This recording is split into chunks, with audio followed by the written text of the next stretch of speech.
ఇవాళ మనం ఎక్స్‌ప్లెయిన్ చేసుకునే ఎముక పేరు స్కాపులా. దీన్ని షోల్డర్ బ్లేడ్ అని కూడా అంటారు. ఈ బోన్ ఏంటంటే ఫ్లాట్‌గా ట్రయాంగులర్ షేప్‌లో చెస్ట్ వెనక భాగంలో ఉంటుంది. ఈ బోన్ మనకి షోల్డర్ దగ్గర 2 ఎముకలకి అటాచ్ అయ్యి ఉంటది. సో, అలాగే 2 జాయింట్స్‌ని ఫార్మ్ చేస్తుంది. యాక్చువల్‌గా స్కాపులాకి 2 సైడ్స్ మాత్రమే ఉంటాయి. మనం ఆల్రెడీ చెప్పుకున్నాం కదా! ఈ సైడ్స్‌ని సర్ఫేసెస్ అని అనాటామికల్ వర్డ్స్‌లో పిలుస్తామని చెప్పి అనుకున్నాం. ఇంతకుముందు లాస్ట్ వీడియోలో చెప్పుకున్నాం. సో, అలాగే వీటికి ఓన్లీ 2 సర్ఫేసెస్ మాత్రమే ఉంటాయి. అవేంటంటే ముందు వైపు, వెనక వైపు మాత్రమే ఉంటాయి. సో, అందుకని దీన్ని ఏమంటామంటే యాంటీరియర్ సర్ఫేస్ మరియు పోస్టీరియర్ సర్ఫేస్ అంటాం. అలాగే వీటికి మీడియల్, సుపీరియర్, ఇన్ఫీరియర్, లాటరల్ కూడా ఉంటాయి. కానీ వీటిని సర్ఫేసెస్ అనం, బోర్డర్స్ అంటాం. ఎందుకంటే వీటి సైడ్స్ చాలా సన్నగా ఉంటాయి కాబట్టి మనం బోర్డర్స్ అని చెప్పి పిలుస్తూ ఉంటాం. ముందు వైపు, వెనక వైపు ఉన్నంత ఖాళీ ప్రదేశం పైన, కింద, పక్కన ఉండవు కాబట్టే మనం వీటిని బోర్డర్స్ అని పిలుస్తాం. ఇంకో విషయం ఏంటంటే బయటికి స్కాపులాకి బయటకు పొడుచుకొచ్చినట్టు కొన్ని పార్ట్స్ కనపడతాయి. వాటిని మనం ప్రాసెసెస్ అంటాం. సో, అలా బయటకు వచ్చిన ఆ ప్రాసెస్లో 3 భాగాలు ఉంటాయి.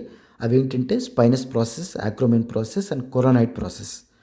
వీటిని నేను అంటే ఒకవేళ మీకు పలకటం ఇది ఇబ్బందిగా ఉంటే కొంచెం వాటిని ట్రై చేస్తూ ఉంటే అది అలవాటైపోతుంది. ఈ ప్రాసెసెస్, యాంగిల్స్, బోర్డర్స్ మనకి చాలా ఇంపార్టెంట్. ఎందుకంటే ఈ జాయింట్స్ని ఫామ్ చేయటంలో కానీ, కండరాల అటాచ్మెంట్లో కానీ, లేకపోతే ఏదైనా నరాల సప్లై చేయటంలో కానీ ఈ ప్రాసెస్, యాంగిల్స్, బోర్డర్స్ అనేవి చాలా ఇంపార్టెంట్. అలాగే ఇందాక మనం చెప్పుకున్నాం కదా బోర్డర్స్ అని. ఆ బోర్డర్స్ ఏంటంటే superior border, medial border and lateral border. Inferior border ఉండదు. ఎందుకంటే స్కాపులా అనేది ట్రయాంగిల్ షేప్లో ఉంటుంది. సో, కింది వైపు మనకి బోర్డర్ కాకుండా ఒక కోణం మాదిరిగా ఉంటుంది. సో, అందుకనే మనం దీన్ని ఇన్ఫీరియర్ యాంగిల్ అంటాం. దీనితో పాటు సుపీరియర్ అండ్ లేటరల్ యాంగిల్ కూడా ఉంటుంది. అండ్ నెక్స్ట్ మనం జాయింట్ ఫార్మేషన్స్లోకి వస్తే ఇందాక మనం ఆల్రెడీ చెప్పుకున్నాం కదా జాయింట్ని ఫామ్ చేయడంలో యాంగిల్స్, బోర్డర్స్ అండ్ ప్రాసెస్ చాలా ఇంపార్టెంట్ అని. ఇందులో మనకి గ్లీనైడ్ క్యావిటీ ఒకటి ఉంటుంది. సో, అది లేటరల్ సైడ్లో ఒక గుంటలాగా ఉంటుంది. ఇక్కడ షోల్డర్ జాయింట్ని ఫామ్ చేసే 2 ఎముకల అటాచ్మెంట్ ఉంటుంది. అదే గ్లీనైడ్ క్యావిటీ యొక్క స్కాపులా నుంచి వచ్చే గ్లీనైడ్ క్యావిటీ అదొకటి. ప్లస్ హ్యూమరస్ బోన్ ఉంటుంది. మనకి షోల్డర్లో ఇంకో బోన్ ఉంటుంది. హ్యూమరస్ బోన్ అంటాం దాన్ని. సో, అది నెక్స్ట్ వీడియోలో చెప్తాను దాని గురించి. సో, ఆ ఎముకకి ఉండే ఒక బాల్ లాంటి షేప్ ఉంటుంది కదా! సో, అది ఈ గ్లీనైడ్ క్యావిటీ అంటే మనకి ఏంటంటే గుంటలాగా ఉంటుంది. సో, ఆ బాల్ వెళ్ళి ఆ గుంటలో అటాచ్ అవుతుంది. అటాచ్ అయ్యి ఒక జాయింట్ని ఫామ్ చేస్తుంది. దాన్నే మనం గ్లీనో హ్యూమరల్ జాయింట్ అంటాం.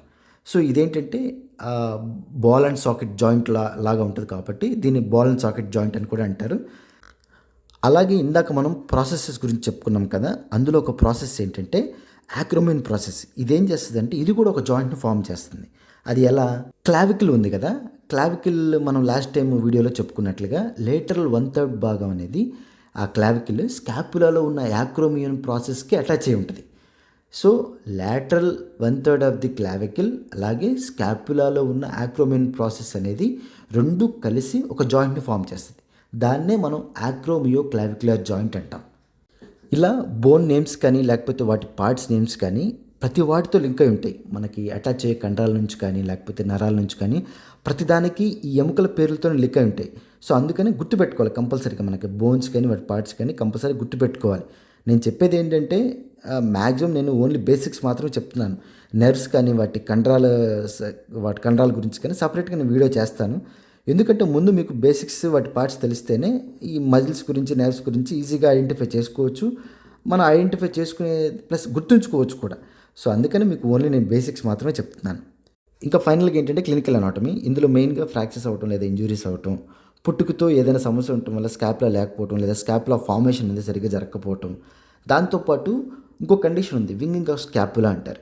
సో, ఇదేంటంటే మనకి స్కాపులా కింద భాగంలో ఉన్న ఒక కండరం, ఆ కండరానికి నర్వ్ సప్లై ఉంటుంది.